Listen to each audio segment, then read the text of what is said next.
Hi, this is Scott Garibay, and today I am going to be talking about The Ritual, a brand new Netflix 2017 film. It actually originated in 2017. It did come out on Netflix in 2018. There is major spoilers for the movie The Ritual within this content.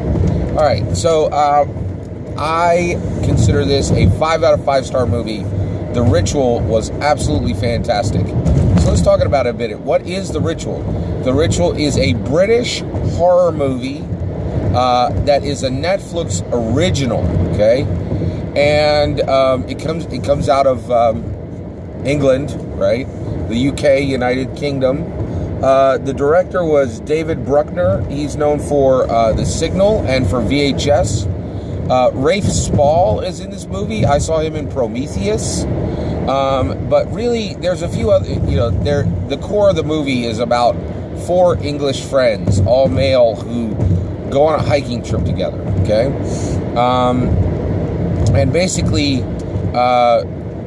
all of the actors in this are highly skilled actors, but really no one who's ever been the lead in a film, right? So, and that's perfectly okay. The acting was fantastic in this film. The cinematography was fantastic in the film. The writing was absolutely fantastic in the film. It is based on a novel, but I think there was a screenplay written for it. But really, really exceptionally well done. Right? So there's just so I'll give you the story real quick, because the story is really simple and really straightforward. So there's a little bit of twists and turns in it. So it opens up with 4 friends. The term mates would very much apply here. They're all pretty well-to-do, clearly like upper middle class or middle class, and they're just gathering together at a pub. And I will say, maybe it's just the movies I see, but I really think like England either drinks a ton, does a lot of drinking, or they need to start being more careful about how their country is portrayed in films, because every time I see an English film, there's a pub and people are drinking in the pub. It's like it seems like a stereotype, but it didn't come off bad in this film. It struck me as odd. All right, so you have this situation, and basically they're all together and they're talking about where they want to go together on a vacation. So these are 4 guys who go on a vacation together, right? That's pretty cool. Like that, now I've never done that with my friends, and the reason why is we just don't have that kind of money, right? So basically, I definitely have friends who would all go together on a vacation together, but like absolutely, if 4 or 5 of us grouped together, 1 or 2 would not have the cash to go out and do something like that. And then also it would be challenging for 1 or 2 of them maybe to say to the whole family, hey, I'm going on this like separate vacation. So you really have to have a lot of vacation money especially if you're married, to just go out on an extra vacation just with your buds, and I guess mate in England, that's the same in the UK, in the US we would say buds, So at that point, they're like debating where they want, and one of them says, "Hey, I want to go hiking." Right? So then they all break apart, and they're all leaving for the night, because they have to work in the morning, and they've had their pint or whatever. And one of them goes in and says, "Hey, I just want to stop here, and I'm going to get another bottle, right, of liquor." Right, which I'm like, you just left from the pub. Like, it's weird. They really, a lot of movies really insinuate that there's a ton of drinking that happens in England. I hope that's a stereotype and not realistic, but I'm not positive. I've never been to England. All right, so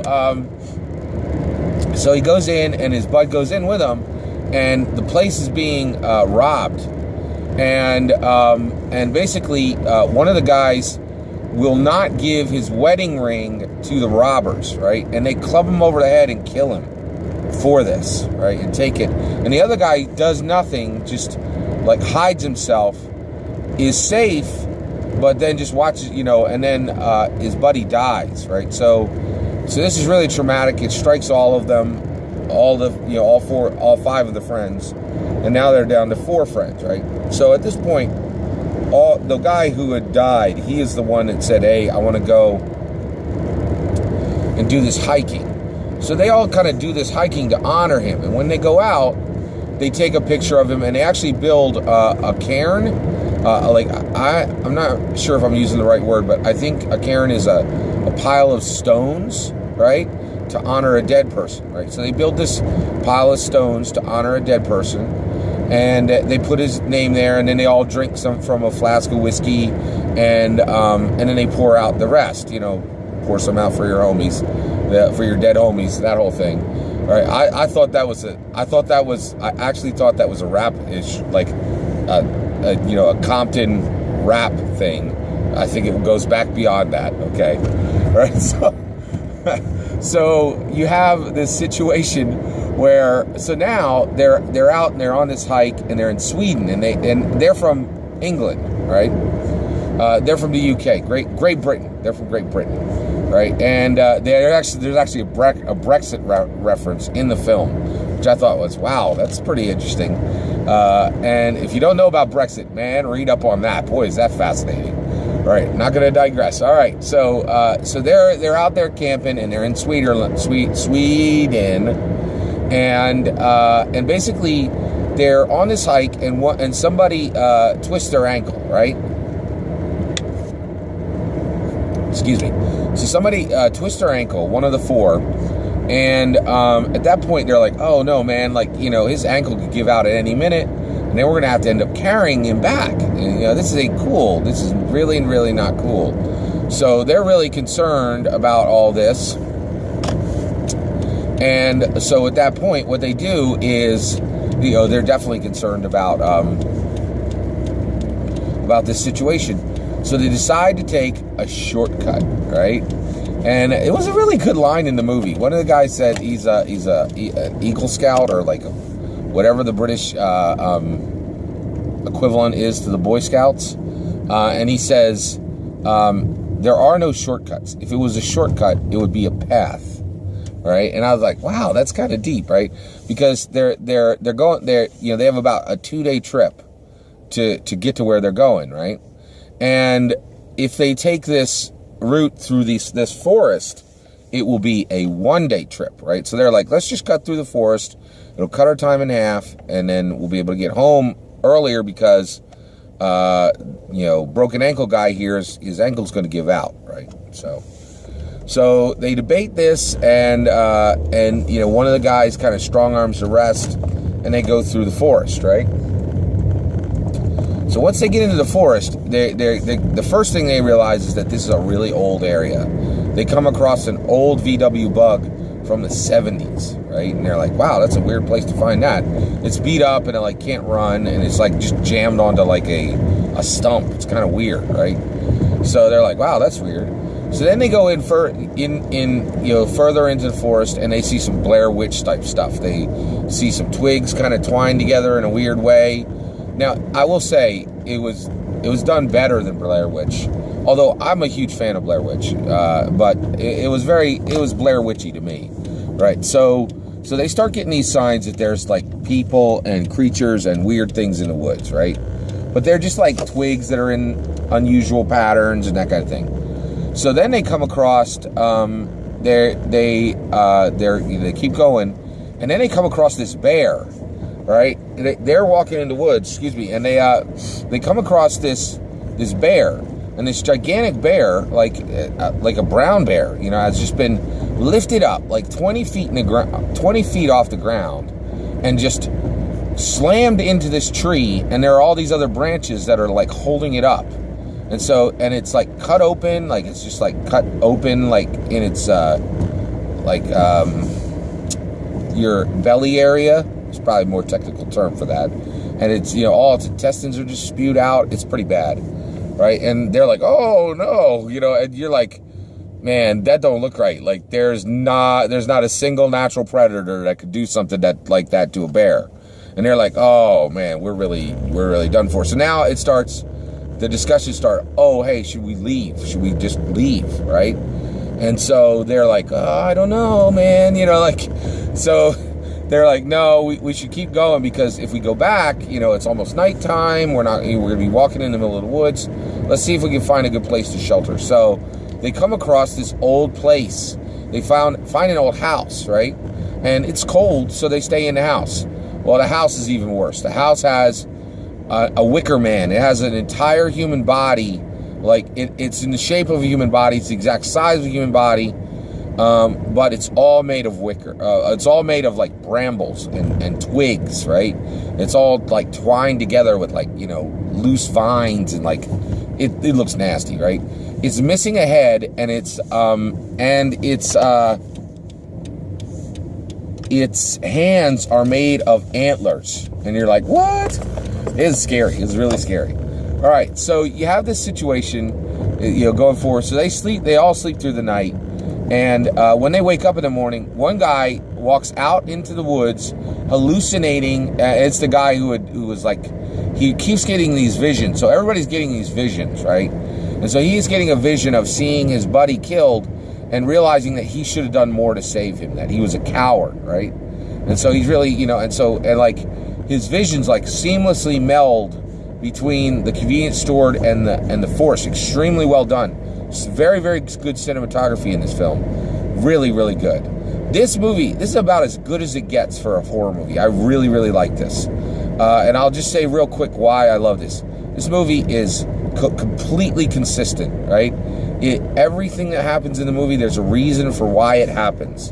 And I think that's one of the... And also, the monster you get to see it up close, you get to see it from a distance, and it's progressively revealed throughout the movie. And by the end of the movie, it's wholly revealed exactly what the monster is. That's a perfect horror movie, in my opinion. I really like that. It's hard to beat that. A lot of horror movies do not meet that simple, those simple criteria for being a great horror movie. All right, let me get back to the story. All right, so at this point, they wake up in the morning, and one guy runs out into the forest. He has this hallucinatory dream, and then also he's got like 5 claw marks on his chest when he looks down, and he's bleeding pretty bad. Like, not, but it is cosmetic, right? So he has this cosmetic weird scratch on his chest, right? And he goes back in, and he finds one of the 4 guys literally worshiping that headless wicker man. And he's like, hey, get up. That's not right. You can't just worship that thing. And the dude's like, what? And he gets up, and he has no recollection of what's happening. The other 2 are like just terrified and like, just holed up in a corner in one of the rooms. It was horrible, right? So they had this terrible, non-night of rest.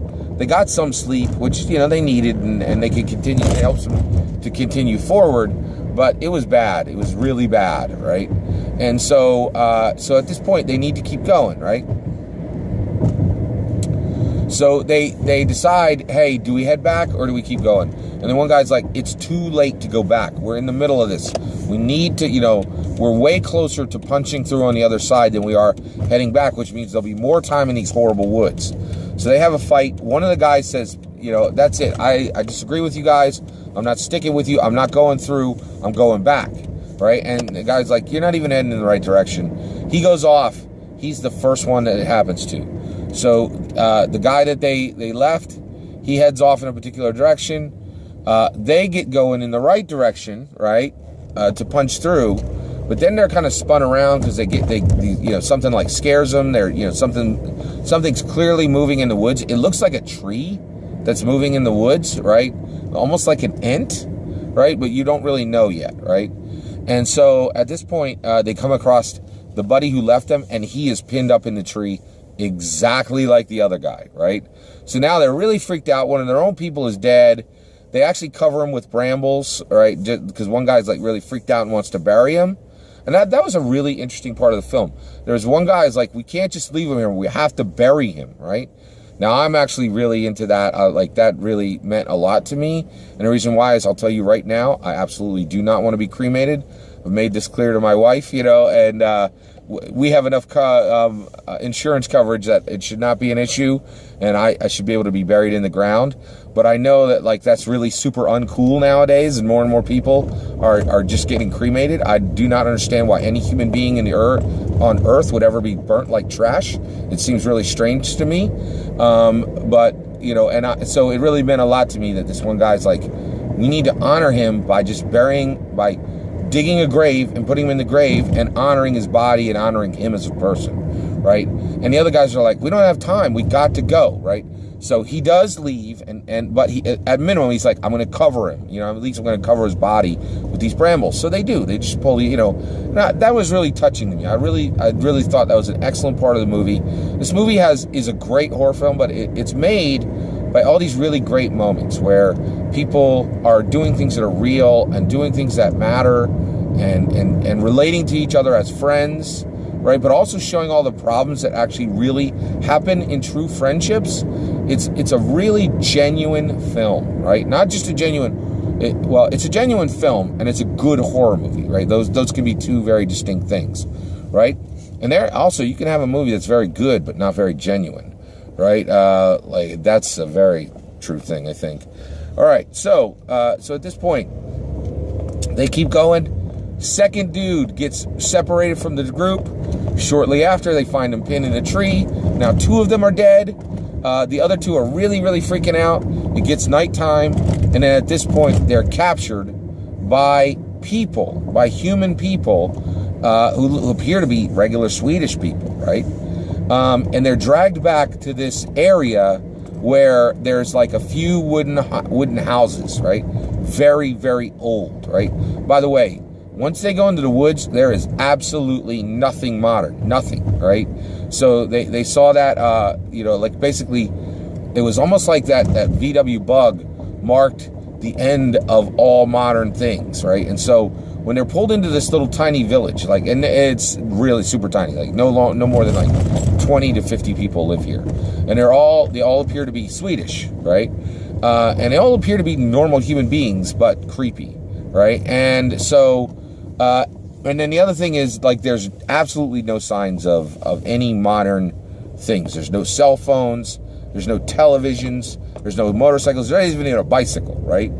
So, and so they're captured, and the 2 of them are thrown into this room together, and then one of them is dragged out, right? And they drag him into the room right above the other guy, and they begin what's called a ritual, right? And this woman comes down, and one of the Swedish women comes down and actually talks to the survivor. By the way, there's one survivor. So going forward, I'm going to name these last 2 guys Sacrifice and Survivor. So the Sacrifice guy is upstairs, and he's screaming, and like, oh my gosh, the screams are terrifying, right? And he's just screaming, it's really bad. And so then the Survivor guy, he's down there, and this pretty attractive Swedish lady, but the attractiveness is pretty limited because they don't have any. 1, she's like wearing a sweater, and then 2, she has no makeup, and there's a lot of dirt on her face. So she comes down, and the only reason I mention this is I think like they were very careful about who they chose to talk to him. Like they chose somebody that I think they thought he would find attractive, and within the film there was a structure for him that he might have found this woman attractive, right? Almost like they wanted this survivor guy to live. And she says, hey, your buddy is, she said it a little more creepy than this. She's like, your buddy is being prepared for sacrifice, but you are not going to need to be sacrificed. And the reason why is, the reason why you're not going to be sacrificed is we're going to let you join us, right? And so she's like, but, I know this is scary, so just chill. You're chained up. Just keep, just wait. And soon you're going to have an opportunity to worship, right? So, and then at that point, they get the Sacrifice guy. They bring him down one more time. They have a little bit back and forth, and his buddy is like, burn this place to the ground and escape. I'm not going to make it, right? And so the guy's like, no, that's not going to happen. I'll save you, right? And so then at that point, they drag out the Sacrifice guy, and then the other guy is left chained up, right? But he breaks his own thumb and and uses his own blood as a lubricant to escape his bonds, right? And so he gets out and he goes out and he sees what is happening, right? And he sees the sacrifice. And so basically we see the sacrifice from the Sacrifice guy's perspective first. And what happens is it looks like a 6-foot tree, like a tree the size of a human being, right?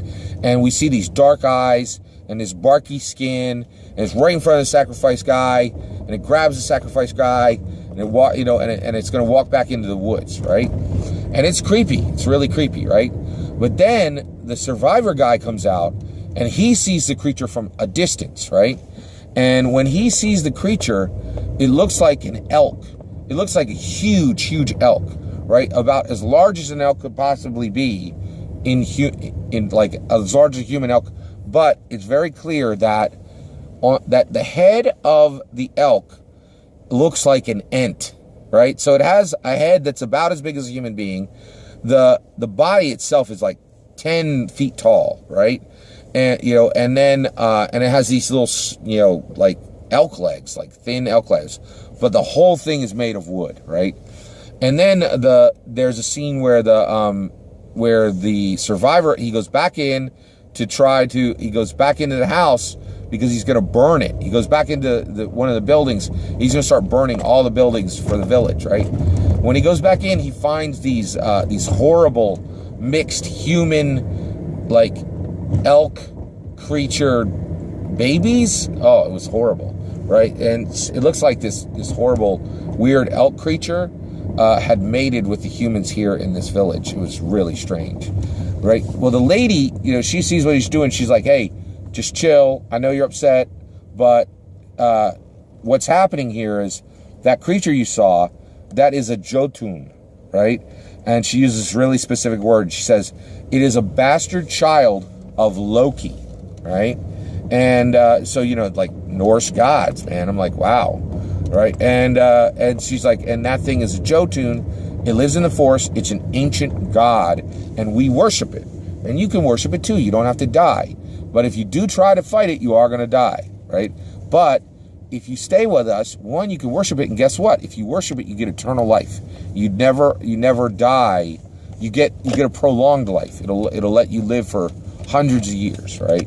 If not eternally, right? You don't. Age will not kill you, right? And it's really interesting. So one of the things I really liked about this is at this point you've seen the monster fully, you've seen him up close, you've seen him from a distance. It's really, and you're like, wow, and then she explains exactly what the monster is. It's a bastard child of Loki. And, and we already know from just seeing it that it's essentially an elk moose with the head as big as a human being. And it's the cross between an elk and an ant. It's super weird, man. But it was crazy scary and like crazy powerful, right? So now the survivor guy runs, and he actually runs, to try to escape. And when he runs, he actually gets to the point where he is faced by the elk, and he had stolen a good knife, and the elk comes to grab him, and the elk is just going to pin him into a tree and like tear out all his insides and eat. I think what we learn from all the victims is that this thing likes to kill things, bears or human-sized creatures, humans or bears, and it just tears open their insides and eats their insides, which is like, wow, it's not good, right? So basically, this elk goes to do the same thing to him, and he stabs it right in its eye, right? And the thing squeals and drops him, and then he runs like crazy, and he escapes, and that's the end of the movie. It was super good, man. This movie was fantastic. Now, the reason why I say this is a 5 out of 5 star movie is that's everything you want from a horror movie. You want to see the monster, you want to see it up close, you want to see it in a distance, right? You want a survivor, because if everybody gets killed, that's just too dark, right? But you also want some gory kills, right? Like it's kind of it's a trope of the horror genre. Gory kills are definitely in this, man. Like, but it's not like, it's definitely not a slasher movie. It does not glorify, oh, I'm going to rip off your arms, and like, oh, it's very quick, right? And it's stylized. It's way more stylized kills than graphic slasher movie type kills. Really, really good. The other thing I really, really liked about this movie is what it did not contain. Hollywood has about 5 or 6 major themes that are incredibly important to it, right? And they inject them into the vast majority of movies. This movie didn't have those.